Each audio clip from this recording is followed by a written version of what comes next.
नमस्कार. मी मोरेश्वर. हाय Maharashtra YouTube news चॅनलमध्ये आपलं स्वागत आहे. नेहरू नंतर कोण? नेहरू नंतर कोण हा प्रश्न नेहरूंच्या हयातीतच विचारला जायचा. नेहरू नंतर कोण म्हणजे देशाचा पंतप्रधान नेहरू नंतर कोण? आज तोच प्रश्न वेगळ्या फरकाने गेल्या 2-4 वर्षापासून नरेंद्र मोदी यांच्याबद्दलही विचारला जातोय.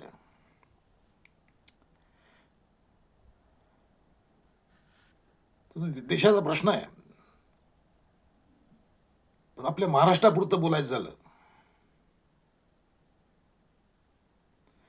तर नितीन गडकरी नंतर कोण? नितीन गडकरी देशाचे सर्वात लोकप्रिय मंत्री. नितीन गडकरी रस्ते बांधकाम मंत्री, हायवे मॅन, देशाचे इन्फ्रास्ट्रक्चर मॅन नितीन गडकरी यांचा आज चर्चा यासाठी आहे की आज नितीन गडकरींचा 68वा वाढदिवस आहे. 68. गेली 35 वर्ष नितीन गडकरी राजकारणात आहेत. 1989 मध्ये ते विधान परिषदेवर गेले. देवेंद्र फडणवीस यांचे वडील गंगाधरराव फडणवीस यांच्या दुर्दैवी निधनामुळे रिकाम्या झालेल्या जागेवर गडकरींना पाठवण्यात आलं. तेव्हापासून गडकरी मैदानात आहेत. सुरुवातीला महाराष्ट्रात होते, तर इथून दिल्लीला गेले. जो काळ होता तो गडकरींचा काळ होता, सुवर्ण काळ. म्हणजे गडकरी इकडे मैदानात आले काय, त्यांना आमदारकी मिळाली काय, नंतर ते प्रदेश अध्यक्ष झाले काय, नंतर एकदम अखिल भारतीय म्हणजे राष्ट्रीय अध्यक्ष झाले काय भाजपचे. म्हणजे स्वप्नवत वाटाव्या अशा गोष्टी फटाफट होऊन गेल्या. नागपूरचा माणूस, नागपूरचा नेता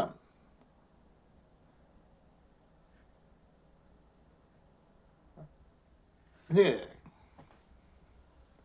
राष्ट्रीय अध्यक्ष झाला भाजपचा.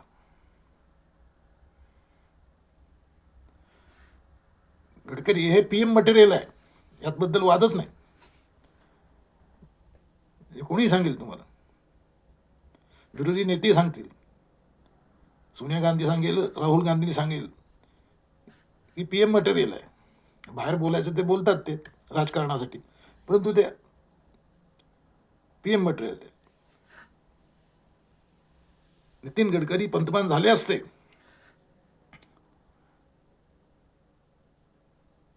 पण भाजपमधल्याच लोकांनी गडबड केली.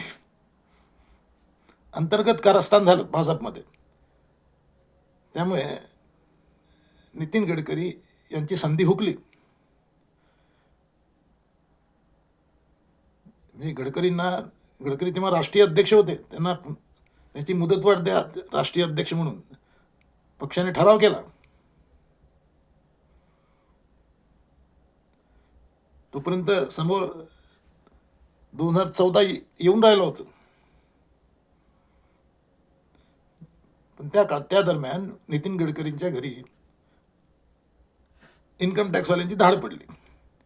आता हे भाजपवाले खूप सोय आहेत. आता हे इन्कम टॅक्सची धाड पडली, कसं होईल म्हणून या मारामारी गडकरीचं नाव मागे पडलं.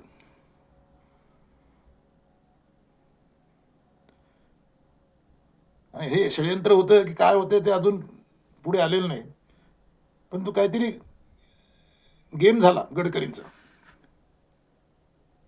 आणि 2014 मध्ये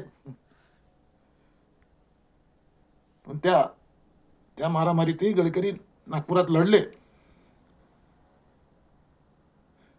कॉस्मोपॉलिटिन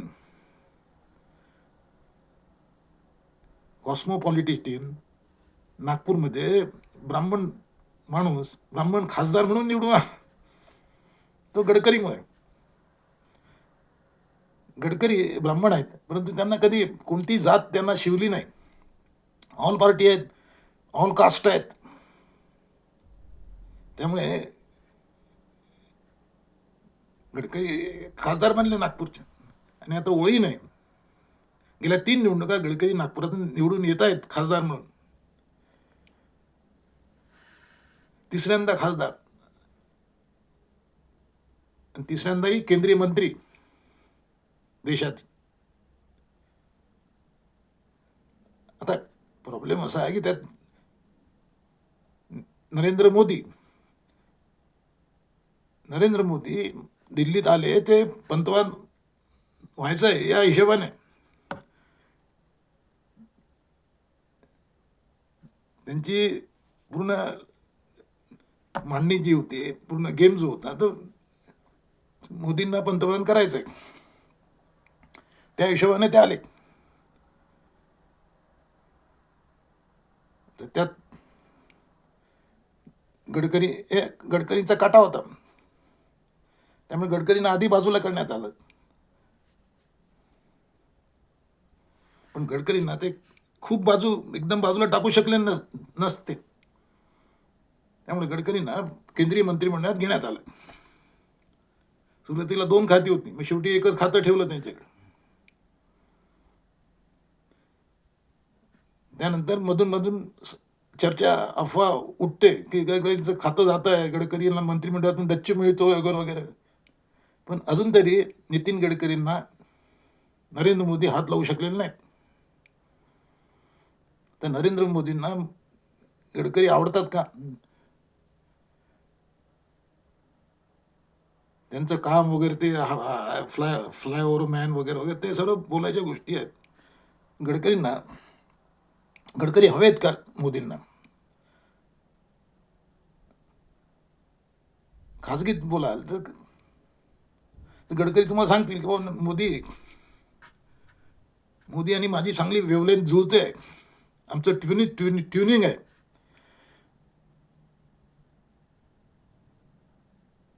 असेलही, परंतु एक गोष्ट तेवढीच खरी आहे की गडकरींना मोदी हात लावू शकलेले नाहीत. गेल्या 3 निवडणुका तुम्ही पहा, गडकरींकडे एकच खातं आहे, तेच खातं आजही आहे, रस्ते आणि बांधकाम. ते त्यांचं आवडीचं खातं आहे, तेच खातं त्यांच्याकडे आहे. ते खातं काढलं तर गडकरी दुसरे खातं घेणारे नाहीत, घरी बसतील. हे गडकरींची जादू आहे. पण आता शेवटी राजकारण आहे, माणसाला वय आहे. गडकरी आज 68 आहेत. म्हणजे पुढची निवडणूक येईल 2029मध्ये, तेव्हा गडकरी 71 वर्षांचे होतील. 71 वर्षांचे होतील. आता 71, ही त्यांची 4थी निवडणूक असेल. आता गडकरी 4थी निवडणूक लढतात का पाहावं लागेल. 4थी लढतील. 5वी निवडणूक 2034मध्ये आहे, तेव्हा गडकरी 76 वर्षांचे झालेले असतील. प्रश्न आहे मोदींचा. मोदी 2029मध्ये म्हणजे पुढची निवडणूक मोदींच्या नेतृत्वात लढली जाणार आहे 2029मध्ये. तेव्हा मोदी 69 वर्षांचे असतील, 79. आणि 2034मध्ये मोदी, म्हणजे त्याच्या पुढची निवडणूक 2034मध्ये मोदी 84 वर्षांचे असतील. आता प्रश्न आहे की नेहरू नंतर कोण? हा प्रश्न आहे. मोदी नंतर कोण? याचं उत्तर अजूनही भाजपला सापडलेलं नाही. मोदींनी कुठं लिफाफ्यामध्ये आपला वारस लिहून ठेवलेलं नाही. सध्या चर्चाचे अमित शाह, राजनाथ सिंग, योगी आदित्यनाथ असे एक से एक दिग्गज नेते मैदानात आहेत सध्या, जे देशाचे नेतृत्व करू इच्छितात. त्यांच्या टक्करमध्ये नितीन गडकरी आहेत. पण हे मी तुम्हाला सांगितलं, शहा, राजनाथ सिंग, योगी आदित्यनाथ हे सर्व तिकडचे लोक आहेत. ब्राह्मण म्हणजे महाराष्ट्रातला आणि मराठी माणूस, मराठी नेता हा एकच आहे, नितीन गडकरी. आणि मराठी माणसाला दिल्लीने कधी वरते उचललेलं नाही. एक यशवंतराव चव्हाण सोडले, ते फार अल्पकाळ. तेव्हा राजकारणात जेवढी मारामारी नव्हती, काटछाट नव्हतं, तेव्हा यशवंतराव चव्हाण दिल्लीत होते. त्यानंतर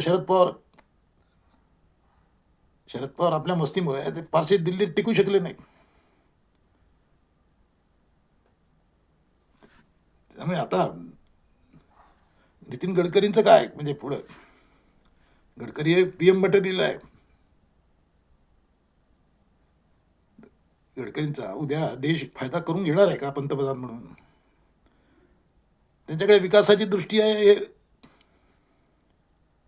भाजप किती काही म्हटलं तरी भाजप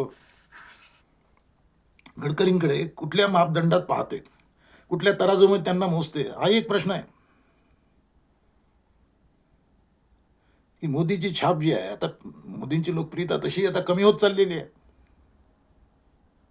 असंही होऊ शकते. म्हणजे आता सध्या जे महाग आहे आणि ते पाहिलं आपण, चर्चा अशी आहे की मोदी 1 वर्ष आधीच निवडणुका करवतील, पण त्यात त्यांना यशाची गॅरंटी आहे का? आहे म्हणजे 2014 सारखी हवा नाही आज मोदींची.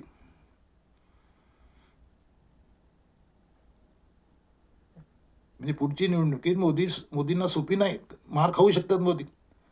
गेल्या आता याच्या मागच्या निवडणुकीत तर बहुमतासाठी जागा कमी पडल्या होत्या.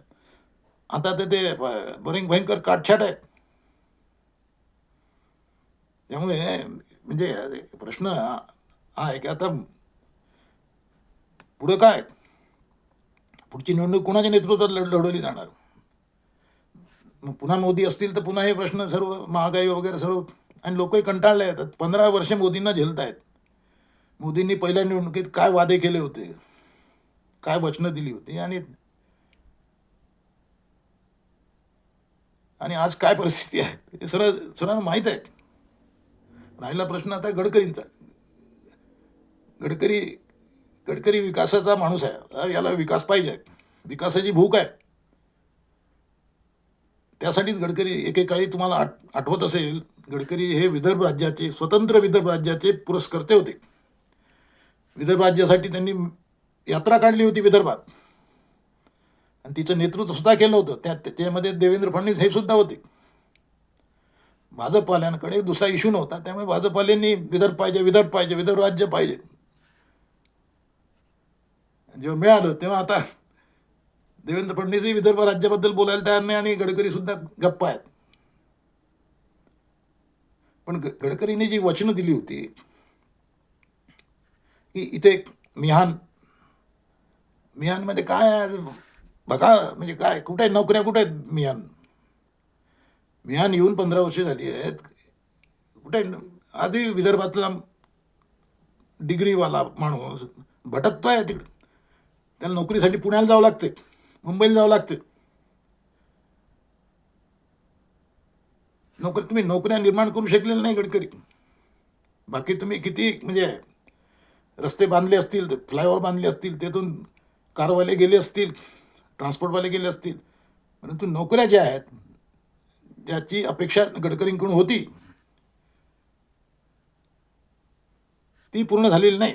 हे कोणीही सांगेल. पण भाजपवाले तो प्रेशर आणायला तयार नाहीत. ते हिंदू मुसलमान केलं की मतं मिळतात हे त्यांना माहीत आहे. विकास केला म्हणून विकासाच्या नावावर मतं मिळत नाहीत. विकासाच्या नावावर मतं मिळतात हा भंपकपणा आहे. तुम्हाला हिंदू मुसलमानच करावं लागतं, आणि मोदी तेच करत आले, त्यामुळे तुम्हाला मतं मिळतात. त्यामुळे आता गडकरींनी शेवटी मैदानात आलं पाहिजे आणि बोललं पाहिजे. साधा चॉकलेटचा कारखाना जरी दिला असता तरी नोकऱ्या निर्माण झाल्या असत्या. ते चॉकलेट विकून लोकांनी पैसे कमावले असते. पण काय एक पैशाचा उद्योग नाही. मला सांगा तुम्ही कुठला उद्योग इथे आलेला आहे? असं काय होतं आहे? हा प्रश्न विचारण्यासाठी आजचा मुहूर्त यासाठी निवडला आहे की आज गडकरींचा वाढदिवस आहे.